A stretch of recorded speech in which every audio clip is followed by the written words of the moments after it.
We're just a few weeks into the new White House administration, and already Donald Trump is making good on his promises to gut US federal agencies and apply tariffs against Mexico, China and Canada, although there is a negotiation around them. The EU is bracing itself to see what's next.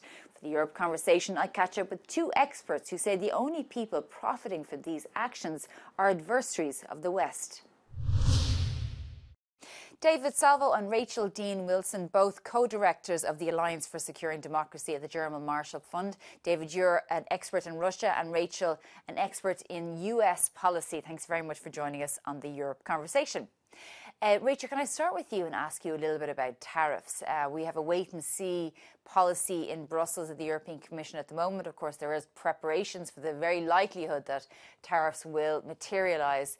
What do you recommend? What would your advice be to the EU in relation to that? And what are the purpose of the tariffs, do you think? Yeah, I mean, I would look at what's going on now with tariffs, right? Look at kind of the opening bid with Canada, Mexico, and China, and how that went for pointers for Europe on how to maybe negotiate and address this.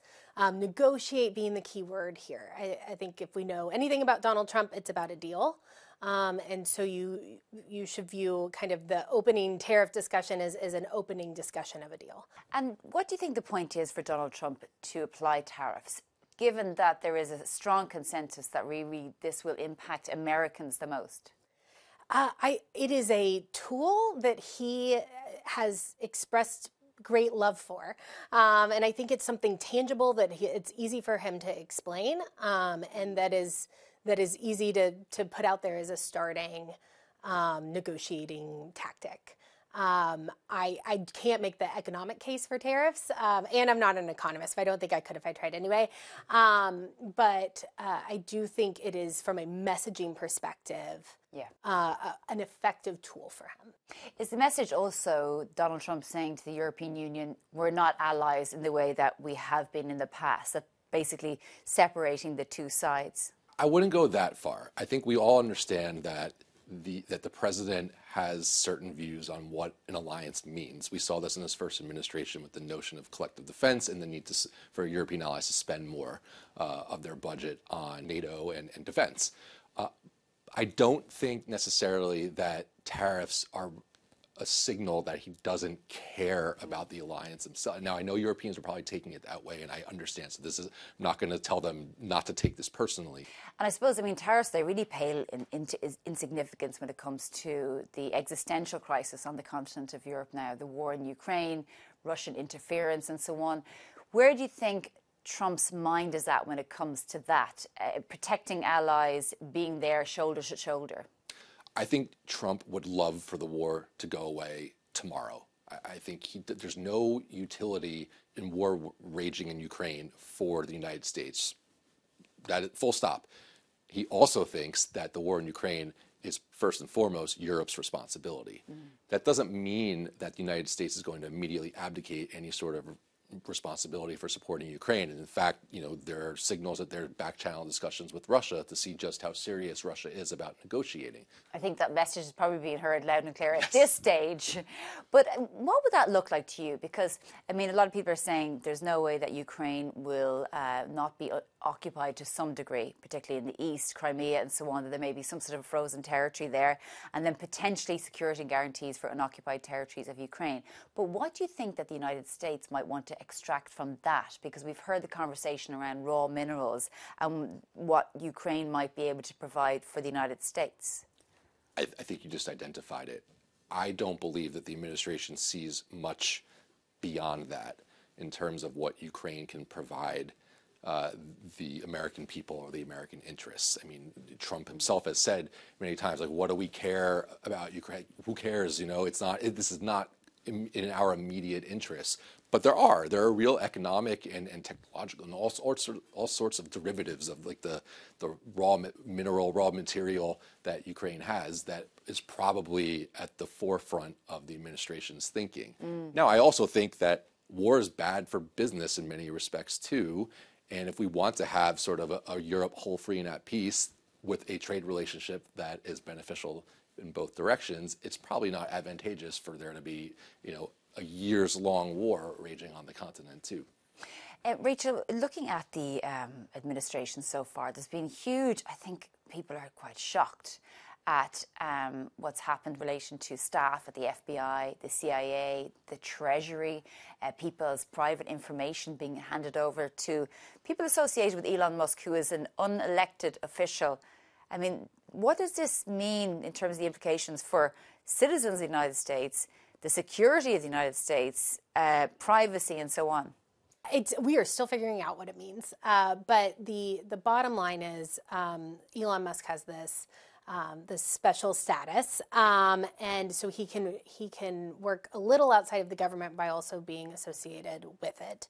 I think there have been already some lines that he has gone up to or crossed. There's discussion of lawsuits from different federal employees around some of the actions that have been taken. And that's one of the really interesting things about this period of time is that we are seeing a lot of these questions are going to be playing out in the courts. And so we've seen the Trump administration, the Department of Government Efficiency, this outside department that Musk is heading, and inside the Trump administration through executive action and executive orders, really testing the bound of executive power. Rachel, I want to ask you about USAID. Elon Musk said he's putting it through the woodcutter. It's one of the most important organizations globally when it comes to the United States because it helps people in poverty, in war zones, in natural disasters, whether it's global warming, whether it's the Haitian earthquake, and he wants to end it all. Yeah, I mean, this is a great question. It's one of those situations where they just brought a hammer to something that we kind of need a chisel for.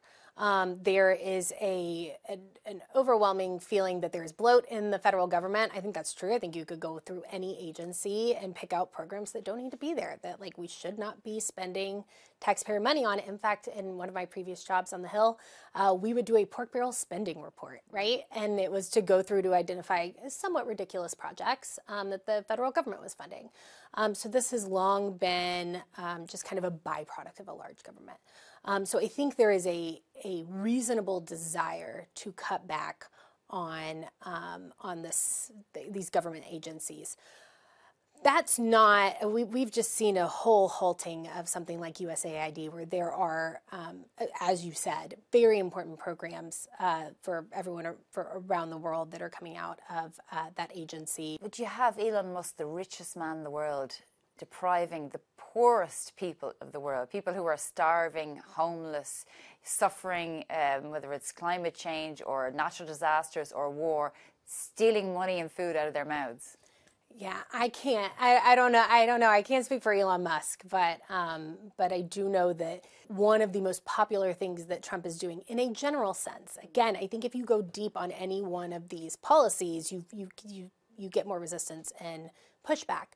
But in a general sense, it is very popular to cut down on the size of the U.S. government. What's unfortunate from a moral standpoint is that there are these humanitarian programs that have had long-standing bipartisan support in the United States. And I think if you told most American citizens that, we have a tiny fraction of the U.S. federal budget that is going to supporting HIV and AIDS health programs in Africa, or providing food and clean water in real conflict zones, I don't think you would get much opposition to that. And that's why Republicans and Democrats have long supported this in Congress, right? And administrations of both parties. So from a moral standpoint, this is obviously horrible. From a practical, sort of pragmatic standpoint too, this is just abdicating American leadership all over the world. So if the Trump administration's view is we want to lead peace we want to achieve peace through strength, this is not the way to do it. What we're doing is we're alienating people. We're opening the doors to America's adversaries to fill in these leadership vacuums all over the world, in Latin America, in the Middle East, in Southeast Asia. Like it's in Africa. China and Russia are the ultimate benefactors of this policy, not the American people. And just on the Russia, because you're obviously an expert on Russia, the problem with the CIA and the FBI laying people off and sort of diminishing their roles and degrading them in lots of ways, the way they say, it appears that, the Trump administration, some of them they may be in government, but they still somehow are attacking government or agencies of the government. But what are the implications for security of the United States with Russia that has already been interfering not just in America, but all across Europe and all across the world? I mean, this sort of instability in American institutions, this sort of chaos, it's exactly what Russia wants, and it's exactly what they exploit to amplify discord, to amplify polarization, to attack American leadership. Like this only plays to Vladimir Putin and Xi Jinping's advantage. It's what they want. They want democratic instability. They want a weak, distracted, internal turmoil in the United States, specifically because it means we take our eye off the ball on our global responsibilities, and Russia and China can prey on that. And David, final question to you. We're talking about how Vladimir Putin is probably happy with the situation with, I suppose, Donald Trump in the United States, reverting or becoming more isolationist in some ways. But the relations between the EU and America are also going to make him happy, because there's nothing worse than the West being at loggerheads right now. You said it. I mean, if an alliance is divided, that plays to Russia's advantage. I mean, Vladimir Putin wants a divided alliance because it opens the door for Russian, more like-minded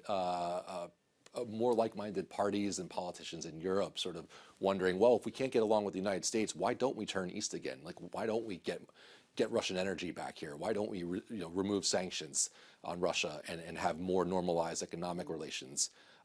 We can't trust the United States anymore. That's exactly what Vladimir Putin wants. Okay, David Salvo and Rachel Dean Wilson from the German Marshall Fund, thank you very much for joining us on the Europe Conversation. Thank you. Thank you.